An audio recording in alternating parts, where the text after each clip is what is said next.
and egg contain these kinds of proteins. If you're a bodybuilder, you can get away without using dairy and egg if you're vegan or vegetarian, but in my opinion, you're depriving yourself of some very powerful growth-inducing elements and protective elements, antiseptic and antibiotic elements, and gut development or digestive development elements that you're not going to get from vegetables or from, you're not going to get from vegetable protein, I should say. You only get in egg and whey. Hope that answers your question, Farhan.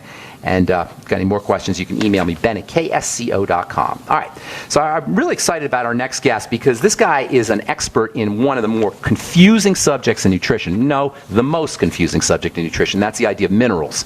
Minerals are all, just because two minerals have the same name doesn't mean they're the same structure. And this is very important to recognize. There's different kinds of chromium, there's different kinds of lead, there's different kinds of mercury, there's different kinds of iodine, etc. And some are healthy and some are not.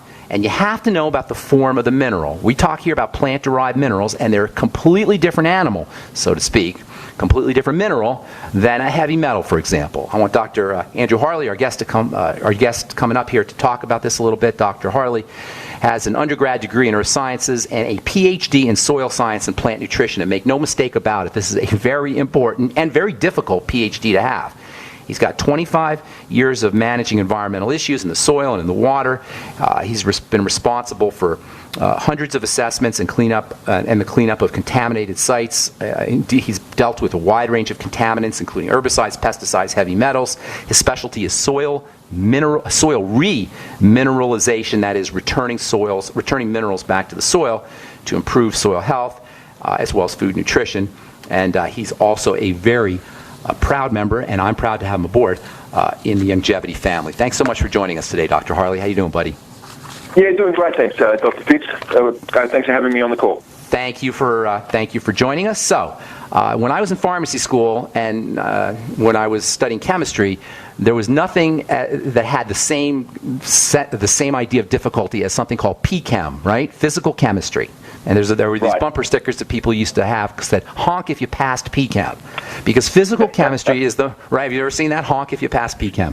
PChem, or physical chemistry, for the listeners, is the hardest discipline in all of chemistry. It has a reputation for being the most difficult discipline in all of chemistry because it's about the physics of chemistry. It's about the electrons. It's about the quantum nature of what we call molecules and chemicals and atoms. And this is why minerals are such a confusing subject. Dr. Harley is an expert in these ideas, and that's why I wanted to have him come on the program. Doc, tell us a little bit, first of all, about your credentials, and then I want you to get into the idea of minerals are all being different. First of all, what specifically did you study in school in terms of minerals? As I said, undergraduate was just earth sciences, so effectively a geology degree. And through that process, where I really concentrated in was the area of what I call geochemistry, which is the study of the earth and the chemistry of the earth and how all of those things play out. From there, let me stop you here for a second, Doctor. When you say the chemistry of the earth, you mean the chemistry of earth minerals, correct? Yeah, that's right. So everything that we have comes from, effectively comes from the earth. So for example, if we're at a zinc mine, for example, what is the chemistry of that zinc? How does it relate to the minerals? Through to mineral weathering, how do soils form, what is the chemistry associated with that? If we add water, what happens to those minerals, what happens to the form of chemistry of those minerals? As you said, there are two main components that are important in chemistry, and especially in the earth, and that is the oxygen component, and the water component. How do those two things combine to change, effectively a rock into something that becomes soluble? Okay, hang tight. So you said something very important there. There's a way that a rock can be converted into something valuable, nutritionally valuable, and it involves solubility. Did I hear you correct? Correct. Okay, so let me say that again for the listeners, okay? Rocks are hard, relatively inert substances, but they can be converted into nutritional substances. They can be converted from rocks into nutrients, and this conversion involves how water soluble these elements will be. So to cut to the chase here, Dr. Harley, tell us about the differences in, say, a mineral like chromium or a mineral like iodine or even a mineral like iron. Tell us about what makes something toxic, a toxic mineral, and then how can that toxic mineral be converted into a valuable non-toxic nutritional mineral? Okay, great, Dr. Stu. So I'm going to introduce the concept called redox, called reduction and oxidation. I mentioned that oxygen is the basis of life. It is also the basis for these chemical reactions. And what happens is that there is the transfer of electrons. It's an energetic transfer between air and a rock,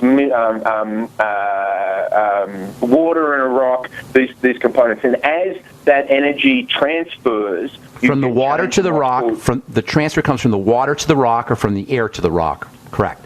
Correct. Okay. And what happens is that you then get a change in an electronic state.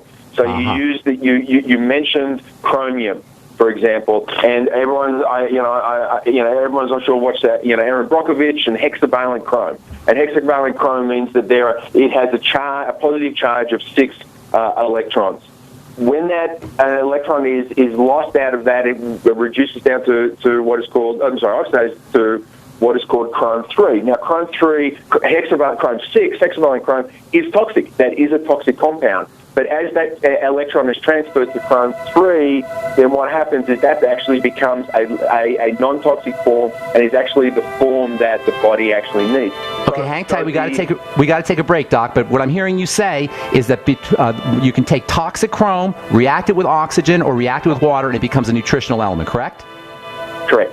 Okay, hang tight. We'll finish up when we come back. I'm Pharmacist Ben. You're listening to The Bright Side on the Genesis Communication Network. We're talking to Dr. Andrew Harley about minerals. We'll be back right after this. The average American family spends over $1,000 a month on food. No person is exempt from this need. With the holidays here, why not give the most important gift you can give? The gift of food freedom and security. Go Foods is perfect for the college student, traveler, outdoorsman, family, busy professional, and the retired. Storable for 25 years, non-GMO, kosher certified, and affordable, Go Foods meals are easy to make. Add water, and in 15 minutes you have a delicious meal. Go Foods packaging allows you to store food in the smallest of living spaces. Take Go Foods anywhere. The bug out bag, the RV, the car, the trail, the pantry, and on the table. Go anywhere, but don't go hungry. Serve it today, save it for the future, and share it this holiday season. Special holiday packages available. Call 800-648-9753 or on the web at www.storefoodnow.com. That's 800-648-9753 or www.storefoodnow.com. So we decided to upgrade the look of our home. Improve the curb appeal. We decided to add the look of stone to the exterior. We really like the stacked stone look. Yeah, but when I checked into the price, it was ridiculous. No way could we afford it. Then a friend told me about Genstone. Genstone.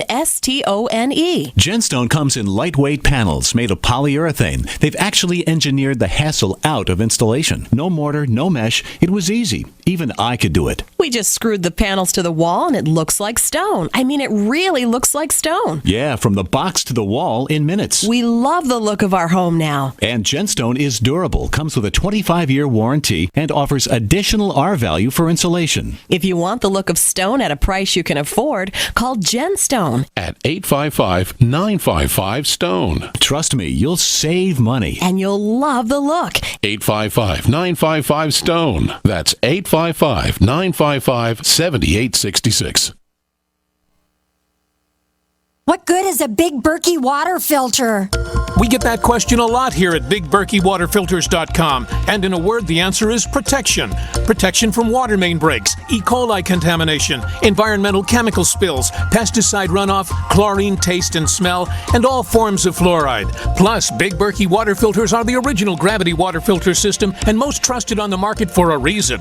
Tested by multiple independent NSF EPA certified labs, they are the gold standard in water purification. filtration. At only 1.7 cents a gallon, a single set of filters can last for 5 to 10 years. That means big savings. Big Berkey, the one that's powerful enough to purify stagnant pond water. Get a Big Berkey today at BigBerkeyWaterFilters.com. GCN listeners receive 5% off all ceramic filter systems. Visit our website or call 1-877-99-BERKEY. That's 877-99-BERKEY. Big Berkey Water Filters, for the love of clean water.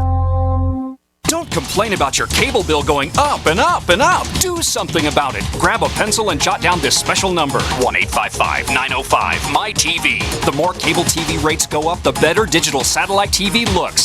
Say goodbye to the cable guy and get more of your favorite channels in 100% digital quality for less money. Call 1-855-905-MY-TV. Sign up for packages starting as low as $19.99, and there's no equipment to buy. You get free HD TV upgrade, a free DVR upgrade, and free professional installation. You control what you watch when you watch it. Record your favorite shows, pause and rewind live TV, even skip the commercials. Watch local channels too. At just $19.99, what are you waiting for? Pull out your major credit or debit card. Call 1-855-905-MY-TV. 1-855-905-MY-TV. Say goodbye to the cable guy. Cut costs and get more. 1-855-905-MY-TV. 1-855-905-MY-TV. UnseenNow.com, proud sponsor of GCN. Unseen Now's unparalleled encryption tools keep your communications secure. GCN. Okay, we are back on the bright side. I'm Pharmacist Ben. We're talking to Dr. Andrew Harley, Dr. Mineral. I'm going to call you Dr. Harley, if that's okay, just so everybody understands that you're a mineral expert, and that's very important because minerals are all confusing. But before we went to break, you were saying how by reacting by its reaction with oxygen or its reaction with water, a toxic rock, toxic mineral or a rock inert mineral can be converted into a nutritional mineral. Correct? Yeah, so the way of thinking of understanding is that there's this energetic dance that goes on, between the rock and water, rock and air, rock and plants, rock and acids. All of these things there's this dance where these minerals change form depending on the geochemical condition under which they are found. Who they're dancing with, what they're dancing with, essentially. If they're dancing with water, now you said something very interesting. You said that a mineral can be changed by its dance, and I love how you said that because that's exactly what it is. It's a back and forth and give and take at the electron level. A mineral can be changed by its dance with plants.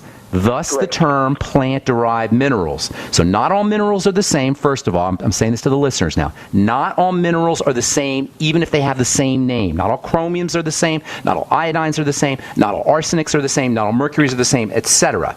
It depends on how this mineral reacts with its environment. One of the environments that it can react with is a plant environment. These are when a mineral reacts with the plant, it's called a plant-derived mineral. Tell us what those are, Dr. Harley. So these are basically so the root, as the root goes into the ground, it actually releases organic acids. That acids help to break down the rock. It is then taken into the plant, and the plant organizes the minerals in such a way that it makes it available and nutritious for animals. And in fact, sorry, go on, Ben. Can it do it with mercury? Can a plant turn mercury? So, yes. So a plant can take mercury, which everybody's terrified of, justifiably so, and it can convert that mercury, can dance with the mercury, as you said, at the electron level, and make that mercury nutritionally valuable, whether to humans or to animals. Correct. It can neutralize it and can make it available. So if I told you the Beyond Tangy Tangerine had mercury in it, as a geochemist, as a PhD, what would be the first question you would ask?